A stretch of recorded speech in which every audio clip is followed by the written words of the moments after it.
বিসমিল্লাহির রহমানির রহিম।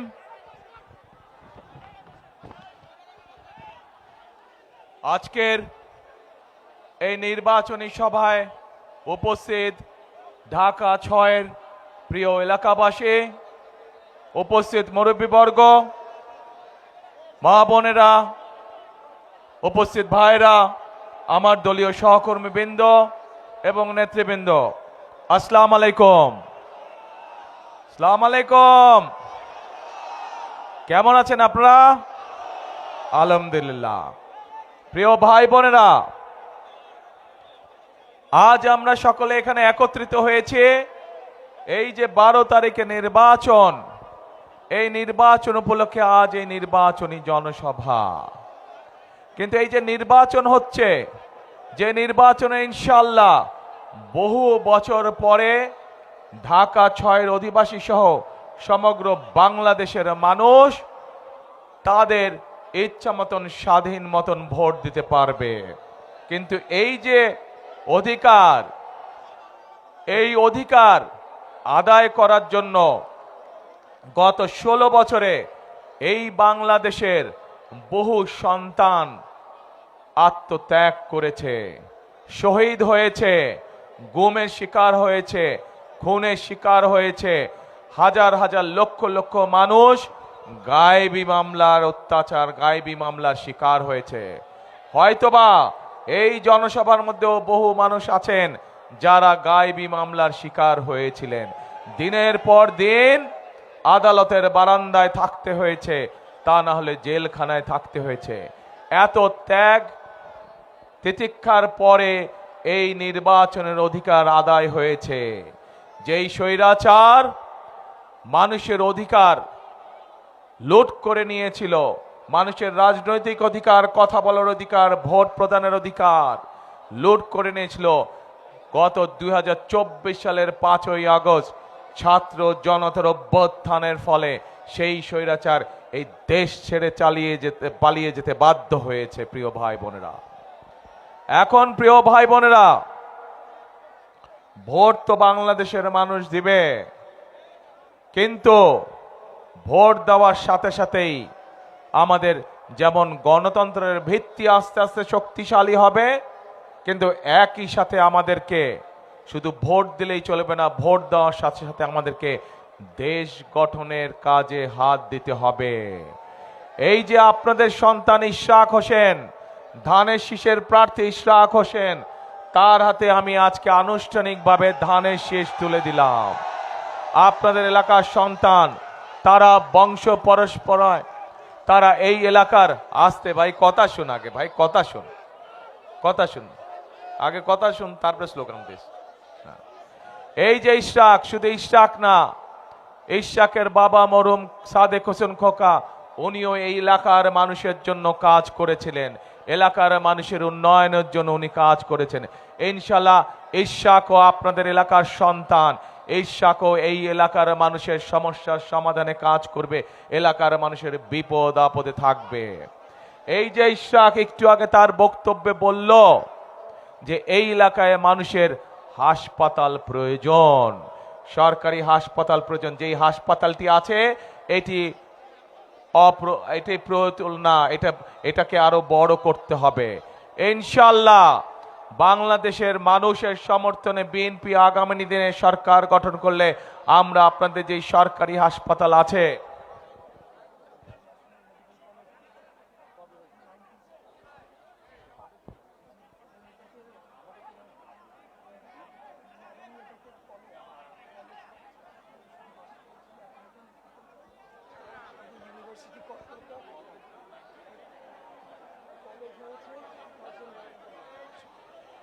এই হাসপাতালকে ইনশাআল্লাহ আমরা শয্যা সংখ্যা বৃদ্ধি করব, যাতে এই এলাকার মানুষ সহজেই চিকিৎসা সুবিধা পেতে পারে। প্রিয় ভাই বোনেরা, এই এলাকার আর একটি বড় সমস্যা আছে। এই সমস্যা শুধু এই এলাকার নয়, এই সমস্যা সমগ্র ঢাকা শহরের। সেটি হচ্ছে বুড়িগঙ্গা নদী। এই বুড়িগঙ্গা নদীকে আমাদেরকে ঠিক করতে হবে। বুড়িগঙ্গা নদীর পানি সম্পূর্ণভাবে কলুষিত হয়ে গিয়েছে। এই বুড়িগঙ্গা নদীকে আমাদের সুন্দর করে আবার পরিষ্কার করতে হবে, যাতে এই এলাকার মানুষ যেই বুড়িগঙ্গাকে নিয়ে গর্ব করত, সেই আমরা গর্বকে যাতে আবার ফিরিয়ে আনতে পারি। প্রিয় ভাই বোনেরা, এই এলাকার আরেকটি সমস্যা আছে। সেই সমস্যাটি হচ্ছে এলাকার মানুষের কর্মসংস্থানের সমস্যা। আমরা সিদ্ধান্ত গ্রহণ করেছি যে ইনশাল্লাহ বিএনপি সরকার গঠন করলে ঢাকা শহর সহ যেখানে যেখানে বাংলাদেশের যেই বিষয় বিশেষজ্ঞ আছে সেখানে সেই অঞ্চলের উপযুক্ত করে ইনশাল্লাহ আমরা শিল্প কর কারখানা গড়ে তুলব, যাতে করে সেই এলাকার মানুষেরা, সেই এলাকার যুবকরা, সেই এলাকার তরুণরা, সেই এলাকার মেয়েরা সেখানে কর্মসংস্থানের ব্যবস্থা করতে পারে। একই সাথে আমি খবর নিয়ে জেনেছি এই এলাকার মানুষ বিভিন্ন টেকনিক্যাল কলেজ এবং ভোকেশনাল ইনস্টিটিউশন চায় এলাকার যারা শিক্ষিত ছেলেরা আছে, মেয়েরা আছে, তাদেরকে দক্ষভাবে গড়ে তোলার জন্য। এরই ভিতরে আমরা পরিকল্পনা গ্রহণ করেছি যে বিএনপি ইনশাল্লাহ সরকার গঠন করলে শুধু ঢাকা 6ই নয়, আমরা সমগ্র বাংলাদেশে পর্যায়ক্রমিকভাবে সব জায়গায়, সব অঞ্চলে, ওই অঞ্চলের উপযোগী করে আমরা ভোকেশনাল ইনস্টিটিউট, টেকনিক্যাল ইনস্টিটিউট, আইটিতে যে আমাদের ছেলেমেয়েরা কাজ করে তাদেরকে বিভিন্ন বিষয়ে ট্রেনিং দেওয়ার জন্য আমরা এই প্রতিষ্ঠানগুলি গড়ে তুলব। আমরা আমাদের ছেলেমেয়েদেরকে দক্ষ নাগরিক হিসাবে গড়ে তুলব, যাতে করে তারা দেশেই হোক বিদেশে হোক যাতে তারা কর্মসংস্থানের ব্যবস্থা করতে পারে। প্রিয় ভাই বোনেরা, আপনাদের নিশ্চয়ই মনে আছে এর আগে যখন দেশনেত্রী বেগম খালেদা জিয়া সরকার পরিচালনার দায়িত্বে ছিলেন, তখন এই দেশের মেয়েদেরকে শিক্ষিত করার জন্য উনি একটি পদক্ষেপ নিয়েছিলেন, এবং সেটি ছিল ক্লাস 1 থেকে ক্লাস 12 পর্যন্ত মেয়েদের শিক্ষা ব্যবস্থা বিনামূল্যে করে দেওয়া। আমরা সিদ্ধান্ত গ্রহণ করেছি ইনশাল্লাহ আগামীতে সরকার গঠন করলে আরো উপরের পর্যন্ত, ইউনিভার্সিটি পর্যন্ত, বিভিন্ন পর্যায় পর্যন্ত আমরা মেয়েদের শিক্ষা ব্যবস্থা যে ফ্রি, সেটার আমরা ইনশাল্লাহ প্রসার ঘটাবো, যাতে আমাদের মেয়েরা, আমাদের দেশের মেয়ে সন্তানরা যাতে বিনামূল্যে আরো উচ্চতর শিক্ষা গ্রহণ করতে পারে বিনামূল্যে, সেই ব্যবস্থা ইনশাল্লাহ আমরা গ্রহণ করব। শুধু তাই নয়, আমাদের মা বোনদেরকে শিক্ষার আলোর পাশাপাশি তাদেরকে অর্থনৈতিকভাবে স্বাবলম্বী করে গড়ে তোলার জন্য, সেটি শহরেই হোক গ্রামেই হোক যে জায়গায় হোক না কেন, বিশেষ করে যারা খেটে খাওয়া মানুষ সেই সকল পরিবারের গৃহিণীদেরকে বা মাদেরকে আমরা ফ্যামিলি কার্ড পৌঁছে দিতে চাই। যেই ফ্যামিলি কার্ডের মাধ্যমে প্রতি মাসে আমরা এই পরিবারগুলোর কাছে একটি সহযোগিতা পৌঁছাবো, যার মাধ্যমে ধীরে ধীরে এই পরিবারগুলো ইনশাল্লাহ সামনে স্বাবলম্বী হয়ে গড়ে উঠবে। প্রিয় ভাই বোনেরা, একই সাথে বাংলাদেশের কৃষক ভাইদের পাশে আমরা দাঁড়ানোর সিদ্ধান্ত নিয়েছি। এখানে নিশ্চয়ই বহু মানুষ উপস্থিত আছেন যাদের বাংলাদেশের বিভিন্ন অঞ্চলে গ্রামে গঞ্জে পরিবার পরিজন আছেন যারা কৃষি কার্যের সাথে জড়িত, এবং নিজেরাও হয়তো প্রত্যক্ষ না হলেও পরোক্ষভাবে হয়তো কৃষি কাজের সাথে জড়িত আছেন। আমরা সিদ্ধান্ত গ্রহণ করেছি আমাদের দেশের কৃষক ভাইদেরকে যেভাবে মা বোনদেরকে আমরা ফ্যামিলি কার্ড দেব, একইভাবে কৃষক ভাইদেরকেও আমরা একটি কৃষি কার্ড দেব, যার মাধ্যমে কৃষক ভাইদের কাছে আমরা কৃষি সংক্রান্ত বিভিন্ন সহযোগিতা সোজাসুজি ডাইরেক্টলি তাদের কাছে পৌঁছে দিব। এবং একই সাথে আমরা সিদ্ধান্ত গ্রহণ করেছি সমগ্র বাংলাদেশের যেসব কৃষক ভাইয়ের 10,000 টাকা পর্যন্ত কৃষি ঋণ আছে, সেই কৃষি ঋণগুলো আমরা সুদ সহ ইনশাল্লাহ মওকুফ করার ব্যবস্থা করব। প্রিয় ভাই বোনেরা, আমরা আমাদের সন্তানদেরকে যেরকম লেখাপড়া শেখাবো, আমরা যেমন তাদের মধ্যে থেকে বিভিন্ন পেশার দক্ষ মানুষ গড়ে তুলবো, ডাক্তার, ইঞ্জিনিয়ার, আর্কিটেক্ট, উকিল, ব্যারিস্টার আমরা গড়ে তুলবো, একইভাবে আমরা আমাদের দেশে বহু প্রতিভাবান ছেলেমেয়েরা আছে যারা বিভিন্ন খেলাধুলায় পারদর্শী।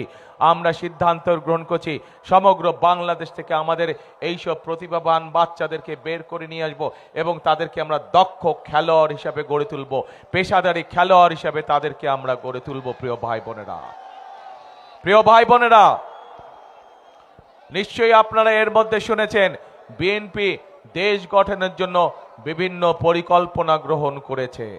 আজ একটু আগে যে বক্তব্যের মধ্যে আমি আপনাদেরকে বললাম যে 12 তারিখে নির্বাচন শুধু সঠিক মানুষ নির্বাচন করার দিন নয়, 12 তারিখ হচ্ছে একই সাথে আমাদের দেশ গঠনের নির্বাচন।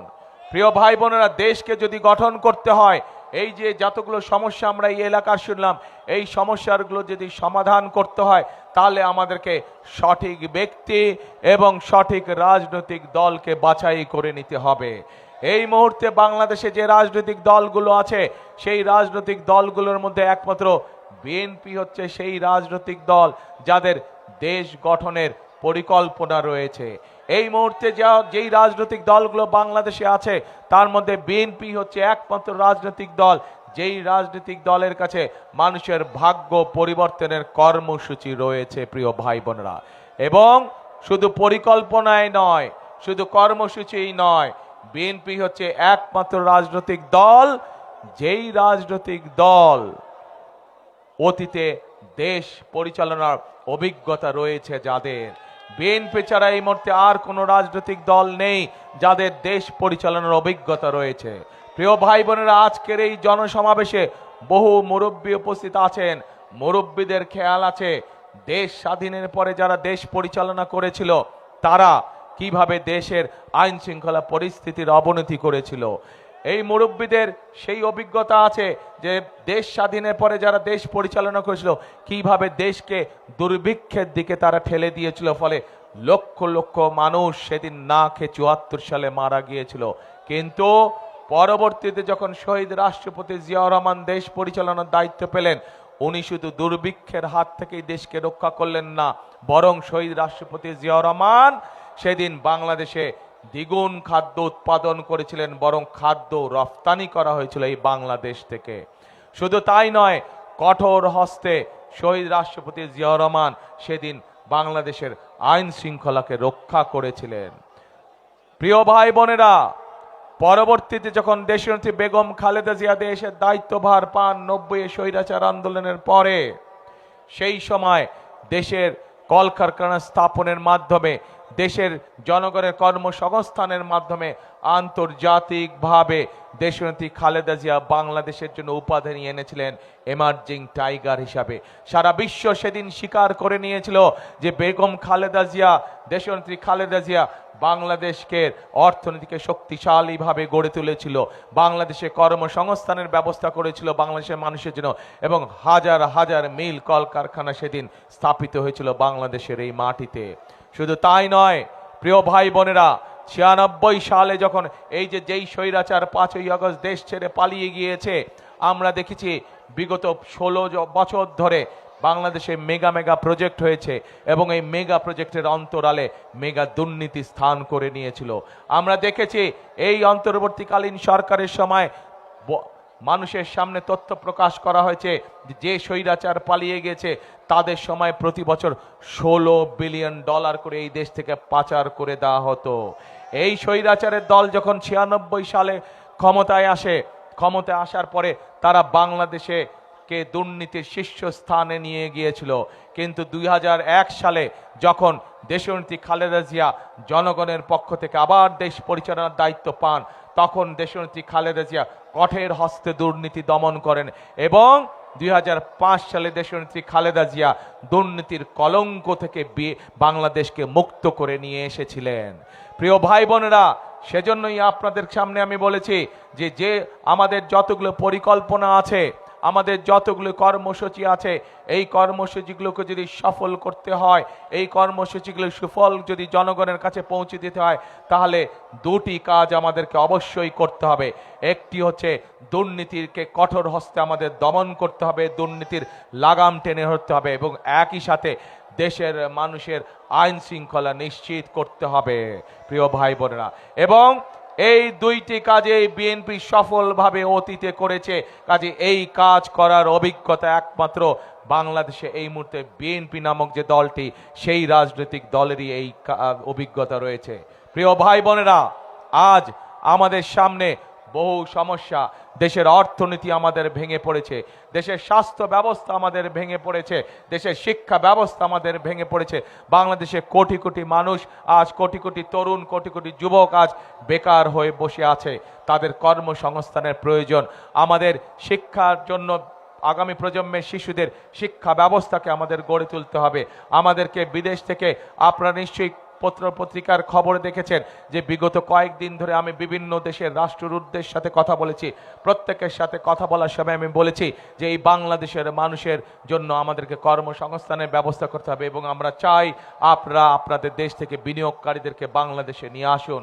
প্রিয় ভাই বোনেরা, প্রত্যেকটি দেশের রাষ্ট্রদূত বলেছে ইনশাআল্লাহ বিএনপি ক্ষমতায় আসলে, বিএনপি সরকার গঠন করলে আগামী নির্বাচনে আমরা আমাদের দেশের বিনিয়োগকারীদেরকে এই দেশে নিয়ে আসব, যাতে করে তারা এখানে মিল ফ্যাক্টরি স্থাপন করে এবং এই দেশের মানুষের কর্মসংস্থানের ব্যবস্থা হয়। প্রিয় ভাই বোনেরা, প্রিয় ভাই বোনেরা, প্রিয় ভাই বোনেরা, আজ আজ সময় এসেছে আমাদেরকে এই সমস্যাগুলোর সমাধান করতে হবে এবং এই সমস্যার সমাধানগুলো করার যোগ্যতা এবং অভিজ্ঞতা একমাত্র বিএনপি আছে। আমাদের সামনে বহু সমস্যা। আজ যদি আমরা দেশ গঠনের কাজে হাত না দেই তাহলে আবার আমাদের দেশকে, জনগণকে পিছিয়ে পড়তে হবে। সেজন্যই আগামী 12 তারিখের নির্বাচনে আমাদেরকে সঠিকভাবে মানুষকে যাচাই করে নিতে হবে। আমাদের 12 তারিখের নির্বাচনে সঠিক সিদ্ধান্ত নিয়ে সঠিক দলকে সরকার গঠনের সুযোগ দিতে হবে। প্রিয় ভাই বোনেরা, প্রিয় ভাই বোনেরা, আজ যদি এই বিশাল জনসভার সামনে দাঁড়িয়ে আমি যদি শুধুমাত্র আমার প্রতিপক্ষ সম্পর্কে আপনাদেরকে বলে যেতাম, তাতে জনগণের কোনো উপকার হতো না। হতো কি জনগণের উপকার? জনগণের কোনো উপকার হতো না। সেই জন্যই সংক্ষেপে আমি আপনাদের সামনে আমাদের পরিকল্পনার কথা তুলে ধরেছি। এই মুহূর্তে জনগণের সামনে পরিকল্পনা একমাত্র বিএনপি উপস্থাপন করেছে। বিএনপি নামক রাজনৈতিক দলটি কিভাবে তারা বেকার সমস্যার সমাধান করতে চায়, কিভাবে আমরা আমাদের মাদেরকে, আমাদের দেশের মহিলাদেরকে, আমাদের দেশের নারীদেরকে আমরা কিভাবে স্বাবলম্বী করে গড়ে তুলতে চাই, কিভাবে আমরা আমাদের শিক্ষা ব্যবস্থা গড়ে তুলতে চাই, কিভাবে আমরা আমাদের জলবায়ুর পরিবর্তনে আমরা কাজ করতে চাই, কিভাবে আমরা ট্রাফিক জ্যাম ঠিক করতে চাই, এই পরিকল্পনাগুলো একমাত্র বিএনপির আছে। বিএনপি জনগণের সামনে উপস্থাপন করেছে। প্রিয় ভাই বোনেরা, প্রিয় ভাই বোনেরা, আসুন আজকে আমাদেরকে আমাদের এই দেশকে গড়তে হবে। দেশনেত্রী বেগম খালেদা জিয়া, দেশনেত্রী বেগম খালেদা জিয়া, এই মানুষটিকে আপনারা সকলেই চেনেন। কদিন আগেও এই মানুষটি আমাদের সাথে ছিল, কিন্তু আজ উনি এই দুনিয়া ছেড়ে চলে গিয়েছেন। এই মানুষটিকে বিগত স্বৈরাচার নির্যাতন, স্বৈরাচার সরকার এমন কোন নির্যাতন নেই যা তাকে করেছে। জেল, জুলুম, কেস কাছারি, মিথ্যা মামলাকে সব রকম নির্যাতন করেছে। তাকে তারা বলেছিল যে আপনি দেশ ছেড়ে চলে যান, আমরা আপনাকে কোনো জেল জুলুম করব না। কিন্তু দেশনেত্রী খালেদা জিয়া তাদের সেই কথা শোনেন নাই। উনি বলেছিলেন এই বাংলাদেশি আমার প্রথম, এই বাংলাদেশি আমার শেষ ঠিকানা, এই বাংলাদেশি জনগণ হচ্ছে আমার স্বজন, আমার আপনজন, কাজে এদেরকে ছেড়ে আমি কোথাও যাব না। প্রিয় ভাই বোনেরা, প্রিয় ভাই বোনেরা, এই বাংলাদেশ দেশনেত্রী খালেদা জিয়ার যেমন প্রথম এবং শেষ ঠিকানা ছিল, এই বাংলাদেশে এই মাঠে হাজার লক্ষ মানুষের প্রথম এবং শেষ ঠিকানা, আমাদের সকলের প্রথম এবং শেষ ঠিকানা। কাজে এই দেশকে আমাদেরই গড়ে তুলতে হবে। এই দেশের মানুষের ভাগ্যের পরিবর্তনের জন্য আমাদেরকে পরিশ্রম করতে হবে। শুধু প্রয়োজন সঠিক পরিকল্পনা, প্রয়োজন সঠিক কর্মসূচি, যা একমাত্র বিএনপির কাছেই আছে। ইনশাআল্লাহ 12 তারিখের নির্বাচনে ধানের শীষে, ইশাককে ধানের শীষে আপনারা জয়যুক্ত করলে এবং 12 তারিখের নির্বাচনে সমগ্র বাংলাদেশে বিএনপি ইনশাআল্লাহ সরকার গঠন করলে আমরা দেশ গঠনের কাজে হাত দিব। প্রিয় ভাই বোনেরা, কারা কারা আছেন আমার সাথে দেশ গঠনের কাজে হাত দেবেন? ইনশাআল্লাহ প্রিয় ভাই বোনেরা, আমরা সকলে মিলে দেশ গঠনের কাজে হাত দিব। এটাই হবে আজকের এই জনসভার প্রতিজ্ঞা, এটাই হবে আজকের এই জনসভার শপথ। প্রিয় ভাই বোনেরা, সকল সময়ে শহীদ রাষ্ট্রপতি জিয়াউর রহমান একটি কথায় বিশ্বাস করতেন, দেশনেত্রী খালেদা জিয়া একটি কথায় বিশ্বাস করতেন। তাদের সন্তান হিসাবে আমিও সেই কথায় বিশ্বাস করি এবং সেই কথাটি হচ্ছে করব কাজ, গড়ব দেশ সবার আগে। প্রিয় ভাই বোনেরা, পৃথিবীর বহু দেশ তারা অক্লান্ত পরিশ্রম করে নিজেদের দেশ তারা নিজেরা গঠন করছে, বাইরে থেকে কেউ এসে গঠন করে দেয় নেই। কাজে আমাদেরও দেশ আমাদেরকেই গঠন করতে হবে। বহু শহীদ আত্মত্যাগ করেছেন এই দেশকে স্বাধীন করতে, বহু শহীদ জুলাই আগস্ট মাসে আত্মত্যাগ করেছেন সেই স্বাধীনতা রক্ষা করতে, গণতন্ত্রকে ছিনিয়ে আনার জন্য আমাদের বহু হাজারো সহকর্মী গত 16 বছরে জীবন উৎসর্গ করেছে। তাদের এই ত্যাগকে আমরা বৃথা যেতে দিতে পারি না, এবং যদি বৃথা যেতে দেওয়া না হয় তাহলে আমাদেরকে আগামী দিন যে কোনো মূল্যে আমাদের জনগণের ভাগ্য পরিবর্তন করতে হবে। আমাদেরকে আগামী দিন যে কোনো মূল্যে এই দেশকে সামনের দিকে এগিয়ে নিয়ে যেতে হবে। প্রিয় ভাই বোনেরা, আজকে আসুন, সেই জন্য আপনাদের সকলের কাছে বিএনপির পক্ষ থেকে আজ আমি হাজির হয়েছি। আপনাদের কাছে আমি ধানের শীষের পক্ষে ভোট চাইছি। ধানের শীষের পক্ষে এই জন্য ভোট চাইছি, ধানের শীষ হচ্ছে এই দেশের বাংলাদেশের স্বাধীনতা এবং সার্বভৌমত্বের প্রতীক। ধানের শীষ হচ্ছে এই দেশের মানুষের ভাগ্য পরিবর্তনের প্রতীক। ধানের শীষ হচ্ছে এই দেশের জনগণের ভাগ্য পরিবর্তনের প্রতীক। প্রিয় ভাই বোনেরা, আজ এই পর্যন্তই বক্তব্য রেখে আমার বক্তব্য শেষ করছি। ইনশাল্লাহ আগামী দিন আমরা সকলে কাঁধে কাঁধ মিলিয়ে একসাথে আমরা দেশ গঠনের কাজে হাত দেব ইনশাল্লাহ।